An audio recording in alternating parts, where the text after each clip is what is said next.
Somewhere beneath this canopy is a civilization the world forgot. Not a myth, not a legend, an entire lost world.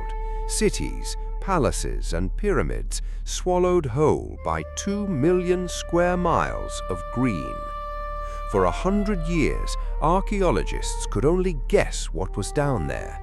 Now, a new kind of vision from the sky is tearing the canopy away without cutting down a single tree. It's the closest thing archaeology has ever had to X-ray vision, and what it's uncovering is staggering. Thousands of buried cities, a forgotten middle class, secret cave temples, and clues to a downfall so total it erased an entire society from memory. Today, we're stepping into the lost world of the Maya to find out what really happened to them. Let's begin. This is the Maya world, nearly 2 million square miles of tropical forest stretching across modern-day Mexico, Guatemala, Belize, and Honduras. For more than 1,000 years, this land was home to one of the most advanced civilizations the ancient world ever produced. The Maya built towering pyramids, tracked the stars with stunning precision, developed the first fully written language in the Americas, and created art that still leaves modern scholars in awe. And then, seemingly, they vanished. Their cities were abandoned. The jungle swallowed everything they built. For generations, we only knew the Maya through what we could physically dig up, one shovelful at a time. But under an unbroken sea of green like this, how much could really be hiding, and how would anyone ever find it? The answer arrived from above. In 2018, researchers flying over the Guatemalan lowlands used a laser scanning technology called LiDAR, light detection and ranging. The system fires millions of light pulses toward the ground and precisely times how long each one takes to bounce back. Enough pulses slip through gaps in the leaves to build a full 3D map of whatever lies beneath. No cutting, no digging, no disturbing a single leaf. On camera, all you see is canopy. Underneath, an entire hidden landscape. When the results came back, they were staggering. In just this one survey, researchers identified thousands of previously unknown structures. Roads, terraces, reservoirs, fortified walls, entire suburbs radiating out from cities archaeologists thought they already understood completely. Engineering on a scale that would make a modern city planner proud. A civilization far larger and more interconnected than anyone had imagined. And it raised an urgent new question. If a society this vast could build all of this, what could have possibly brought it down? Long before lasers ever flew overhead, one town had already been found the hard way, on foot, deep in Mexico's Yucatan Peninsula. Its name was Kiuic. Around 800 AD, a local king ruled here and raised an imposing pyramid shrine, nearly 20,000 stones, cut and stacked 30 feet into the sky. The ancient Maya often buried their royalty beneath structures exactly like this one. So after decades of study here, the lead archaeologist made a decision: dig straight down through the heart of this pyramid. 21 feet into the pyramid, the team found something that didn't belong. A vault stone, a specialized block used only to hold up the ceilings of buildings, not to build a pyramid. Digging deeper beneath the base, they uncovered something even stranger: the foundation of an entirely older building buried directly underneath. Pottery analysis dated that foundation to around 500 AD, 300 years older than the pyramid on top of it. And that date was a problem, because according to everything historians believed, nobody was even living in this part of the Yucatan yet. To understand why, we have to go back further, to the birthplace of Maya civilization in the Mirador Basin of what is now Guatemala. Starting around 600 BC, early Maya kings cleared the jungle here and raised the first great cities of the Americas. Over the next 1,000 years, this became the most advanced civilization the continent had ever seen, masters of mathematics, astronomy, and the written word. But by 700 AD, it was falling apart. War, political collapse, famine, city after city was abandoned, and waves of refugees fled north, desperate for a new home. The old theory said one of those refugee kings eventually settled in Kiuic, founded the town, and built its pyramid.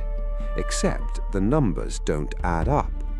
That buried foundation predates the refugees by 200 years. Someone was already here, long before the South ever collapsed. 17 miles from Kiuic, another clue was waiting. This one hidden 230 feet underground, in a cave whose exact location researchers still keep secret to protect it from looters. Getting there means crawling through a pitch-black maze of tunnels so narrow that only one person can pass through at a time. Deep inside, researchers found the remains of a wall, deliberately built to separate an ordinary passage from something sacred. Beyond it, evidence of fire after fire and pottery shattered on purpose, an offering. The Maya believed caves were doorways to the gods, and priests would break ceremonial vessels here, scattering the pieces as an act of devotion. Ancient priests reached this point using nothing but vine ropes. Even with modern equipment, the descent still takes hours. At the very bottom, an extraordinary discovery.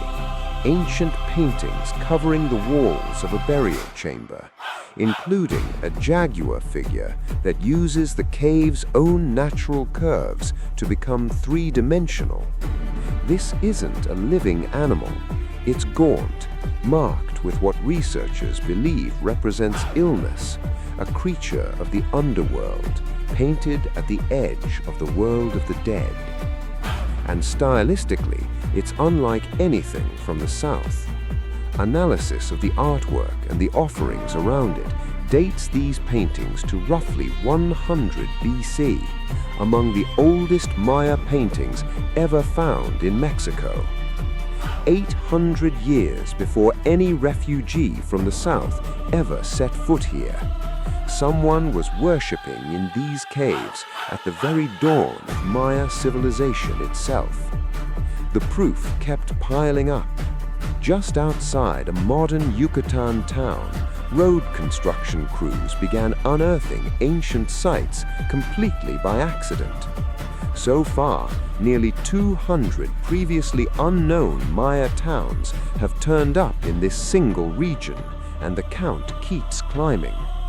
Places once dismissed as tiny hamlets are turning out to be complex towns, some possibly full urban centers, rivaling the great cities of the South.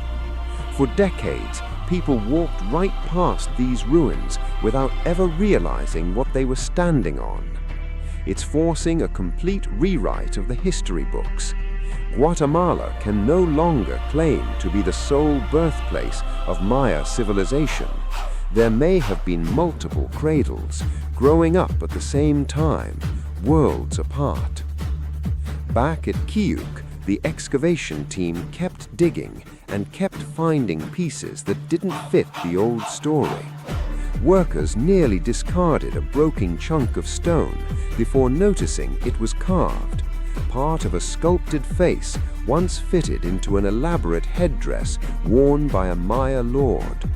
The kind of decoration only ever attached to the front of a royal building. piece by piece, an entire structure emerged. A royal palace, a temple on one side, private royal quarters on the other, and a throne room in the middle, buried directly beneath the pyramid the whole time.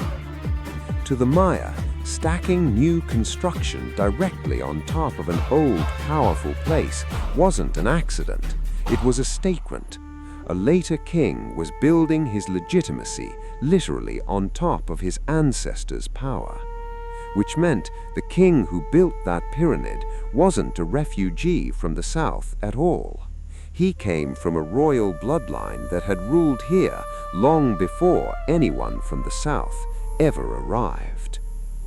From a hilltop near Kiuic, the full scale of this lost society comes into focus. This modest-looking rise was once the beating heart of an entire city.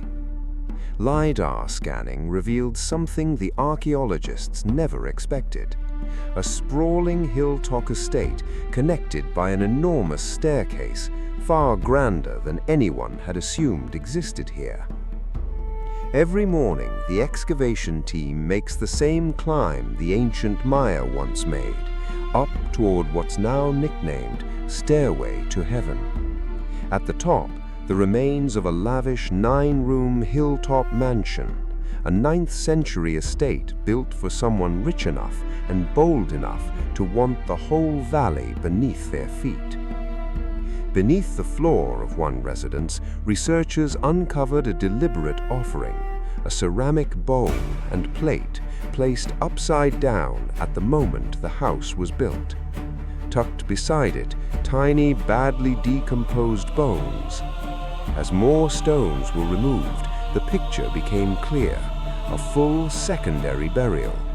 The Maya often reburied the bones of ancestors inside new buildings, believing it sanctified the structure above. Back in the lab, a single tooth held one more secret: ancient plaque, over 1,000 years old, still holding traces of the last meals this person ever ate. Squash, beans, fruit, chili peppers, a diverse, rich diet, the signature of someone with real wealth. And Stairway to Heaven wasn't unique.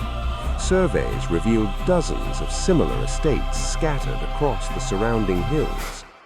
Even smaller homes belonging to skilled workers here were built from cut stone, a rarity across ancient Central America. It suggests something remarkable. This wasn't a tiny elite ruling over a mass of poverty. Wealth here was surprisingly widespread. Some researchers now believe this region may have supported something close to America's first true middle class, nearly 1,000 years before anything resembling one existed in colonial North America. But this fertile region hid a brutal problem. No rivers, no lakes, no natural water source of any kind. Rain falls hard here for only about 6 months a year. For the rest, the land turns bone dry. The solution was buried right beneath their feet: massive underground cisterns called chultunes, carved directly into the limestone. Builders bored through the hard surface rock, then hollowed out an enormous chamber in the softer stone underneath. The entire interior was sealed with a thick layer of waterproof stucco, turning solid rock into a fully functional water tank. Every rooftop, patio, and plaza across the hilltop estate was engineered to funnel rainwater straight down into these tanks. The entire hill functioned as one giant rain barrel. Modern scanning of these chultunes shows some held up to 10,000 gallons apiece, enough by researchers' calculations to support several families through months without a drop of rain. It was this hidden network of engineering that made every home, every estate, and every king's fortune here possible.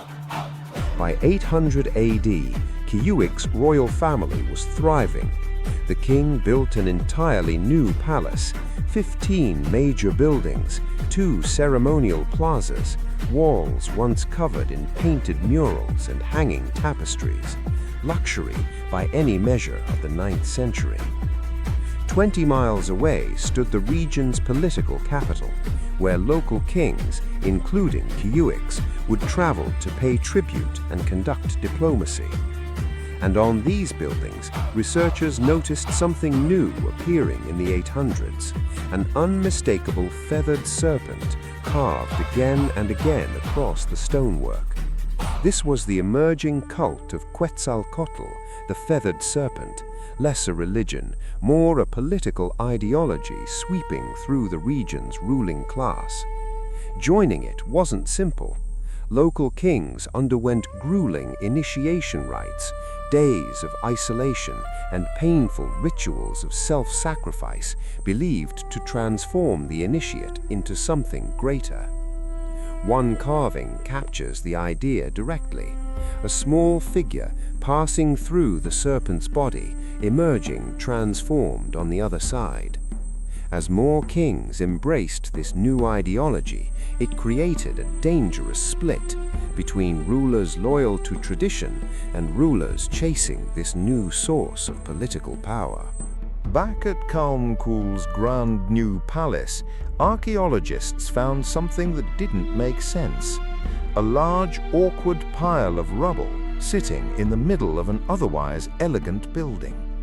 It turned out to be a construction scaffold, a temporary staircase workers used to reach the upper floors, one that should have been removed the moment the building was finished.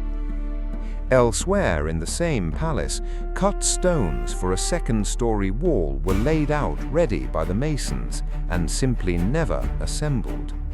This wasn't a slow decline. This was a thriving, confident city that stopped building overnight. Up at Stairway to Heaven, the evidence tells the same story. Pottery here wasn't smashed in panic. It was carefully set aside along the walls, as if someone were tidying up before leaving. No burned buildings, no weapons left behind, no signs of a battle. Whatever forced these people out, it wasn't war. The real answer was hiding in the ground itself, in layers of ancient sediment pulled up as long core samples. Researchers identified 8 separate drought bands in the record, each lasting anywhere from 3 to 20 years. Not one catastrophic dry spell, but a relentless, repeating cycle. The hilltop's water system could handle roughly 3 months without rain, maybe longer with careful rationing. These droughts blew straight past that limit. Eventually, there was only one choice left: leave the hill or die on it. They packed what they could carry, carefully stored the rest, and walked away, fully expecting to return the moment the rains came back. But the rains eventually did return, and the people didn't.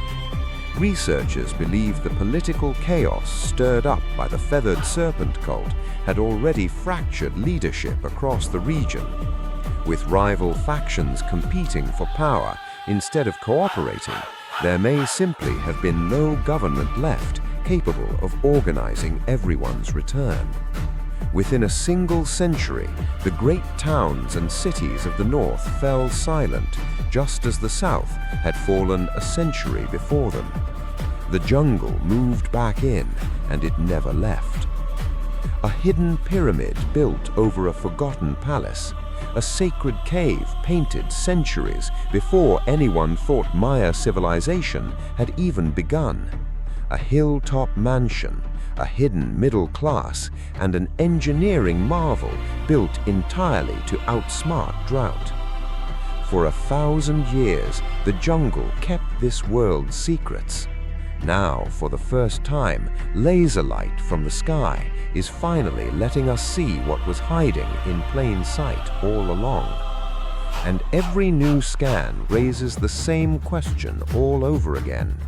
How much more of this lost world is still out there, waiting under the trees? So here's a question for you. Drought, political collapse, or something we still haven't found? What do you think really brought the Maya world down? Drop your answer in the comments below. I read every single one, and I'll pin my favorite theories. If lost civilizations and real archaeological mysteries like this one fascinate you, make sure you're subscribed, because we're only scratching the surface of what's still buried out there. Thanks for watching. I'll see you in the next one.